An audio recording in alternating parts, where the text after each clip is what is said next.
Hi, my name's Adam Saad and welcome to the Tech Stack Show, where we bring you the latest trends in B2B software and technology for sales, service, and IT professionals.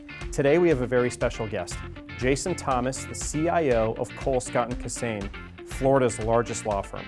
Today we're going to dive deep around how to build a great culture to attract and retain top talent. So excited to dive in today. Jason, welcome to the show. Thanks, Adam, glad to be out here in hot and muggy Orlando, Florida. Thank you for flying down from Boston. Absolutely. Appreciate that. So Jason, you and I actually met on LinkedIn, right? And I love your posts, all your content. They're authentic, they're educational, they're motivational, and you focus a lot on culture. What keeps you going on LinkedIn? I made this decision probably a year and a half ago, trying to develop this habit of putting content out there. So I said, hey, just one post a day. Nice. I'm just gonna see what works, what doesn't work. I do a lot of, it actually teaches you a lot once you establish the habit and start doing things, what works with the audience, what you think didn't work, actually worked, and what you thought would be like amazing, no one likes, and like gives you the thumbs down kind of thing. Yeah, so it's been a really good learning experience for me, and it actually forces me to educate myself more, read more. One of the ways to attract talent is just by doing cool stuff, right? Doing cool projects. Again, this is across any job function, but for IT, doing innovative things. So is that part of what you sell your potential candidates on? Yeah, I tell my employees right now, the ones that work for me now, and potential ones, I will tell them, like, look, we do really cool stuff here, and there's never going to be a month is not going to go by where you're just bored with the same old. And I like to rotate projects, among the tech, so it's not the same folks doing it. Because one of the habits we can get into is using the same folks that we can always rely on. But that's how you also burn out folks. Totally. You got to give other people a shot, and it also keeps them engaged and wanting to stay. So I think we both know organizations where IT is just keeping the lights on. They're not doing fun things. What advice would you give to IT leaders in those organizations on how to attract talent if you're not doing cool stuff? As far as maintain talent in an environment where you're not maybe doing so much, I would say, what it comes down to for employees, they want to know they're working for a place that values their time. They don't have that same kind of mindset we may have had 10 years ago about work and work hours and grinding, and not to say that they don't grind. It's just a different way of thinking. Yeah. And I don't think they're all lazy and whatever it is, but they just want to work different, and they want decent pay, and that's about it. There's really not much else to it. There's no other incentives you can give them to really get them to stay. Yeah. So really, I think what you're saying is that IT leaders, especially if you're not doing cool things within the IT organization, you have to change your mindset about how you're hiring and who you're hiring and the flexibility that your employees need, right? I think what you said something interesting earlier about knowing the business really well. Would you say, in order to be an effective IT leader, you need to be proactive in bringing the business IT solutions to help the business, and you can only do that by knowing the business really well? You have to know it really well. I've had colleagues ask me why I'm so entangled with our finance department and accounting and all that. They're like, you're crazy, you know what I mean? And not that I find any of it super exciting, but it matters. It has an impact on what we do day to day, week to week. Knowing what collections looks like, in a given month versus what I have on deck for the budget. Does it make sense to do it now, or do we just, push off a little bit so that, things balance out?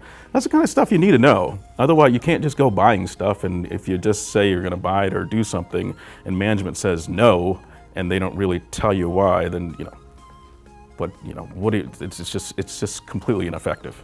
So knowing the business in depth, being proactive, having a business justification and a business case builds trust between IT and the business. Yep. Fantastic. So one of the things I think I've noticed in talking to a lot of IT leaders, and again, this is across all business functions and job functions, is I think people are hiring for skills rather than hiring for culture. Right? So if you need a new director of IT, you want that person not you specifically, but someone might want that person to be skilled in 1, 2, 3, 4, 5 area. And that's hard to find. Yeah, they're never gonna have everything that you want. Yeah, right? Yeah. And if they do, my gosh, that costs a lot of money. Yeah. Right, so I think what business leaders can do is they can hire for culture and build skills. What do you typically prioritize? So that's okay. So that's a really good statement because especially right now there's such a big demand for cybersecurity professionals.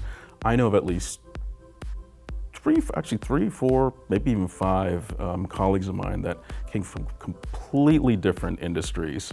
One was a teacher, one was in marketing.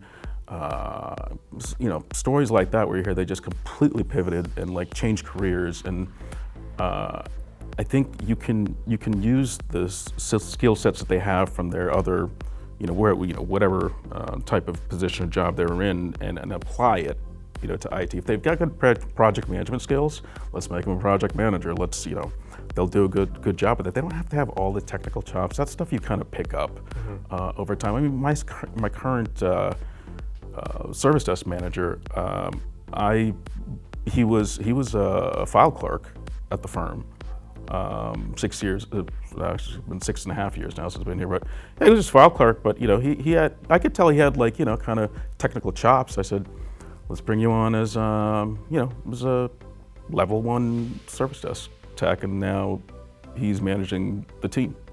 That's awesome. So you're building people internally, and we've talked a lot about attracting talent, but we haven't, I think we just touched on retaining talent. So basically what you're saying, if you can put people in the right seats and build up their skills, that's how you retain the best talent. Does your team in IT have your own set of core values that you live by?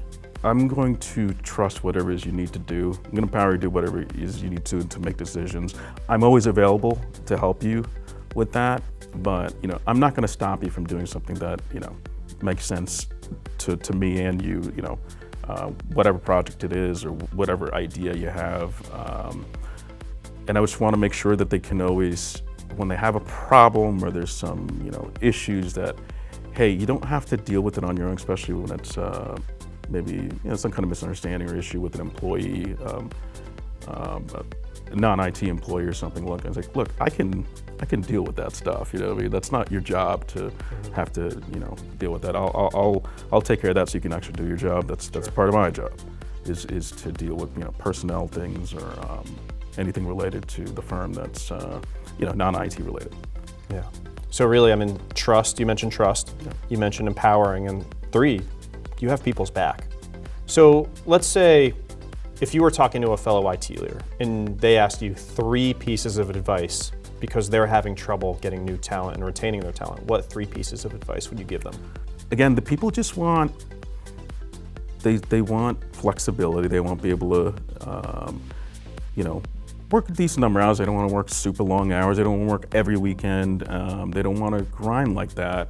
And 2, obviously, the pay piece is very important. As long as you don't have to be above the market and all that kind of stuff. As long as you're competitive and people feel like it's a good place to work and it's stable, I think that's the biggest one, at least from what I'm seeing personally. And then you got to figure out the folks who are looking for that upward mobility.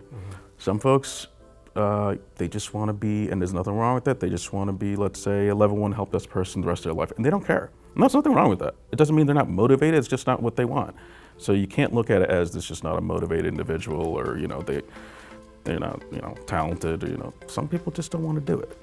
There's sometimes in companies we set up these, and they're great. Kind of these career plans for folks, and it doesn't make sense for everybody, and it's fine. And I think especially in tech, not everybody wants to be a manager. Maybe a sysadmin at most, and maybe a sysadmin doesn't want to be manager, maybe a help desk person doesn't want to be a sysadmin. Who cares? Yeah.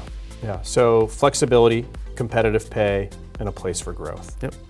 Jason, had an awesome time today with you. If anyone wants to find you, where can they find you? You can find me on LinkedIn, Jason K. Thomas, my handle, Jason K. Thomas on Instagram, and CIO on the Run on Twitter. We loved having Jason Thomas visit all the way from Boston to be part of the Tech Stack Show. The way business is done has completely changed in the past few years when it comes to attracting and retaining top talent. Employers need to provide the table stakes of flexibility, competitive pay, and growth, but also shared values like trust and clear expectations.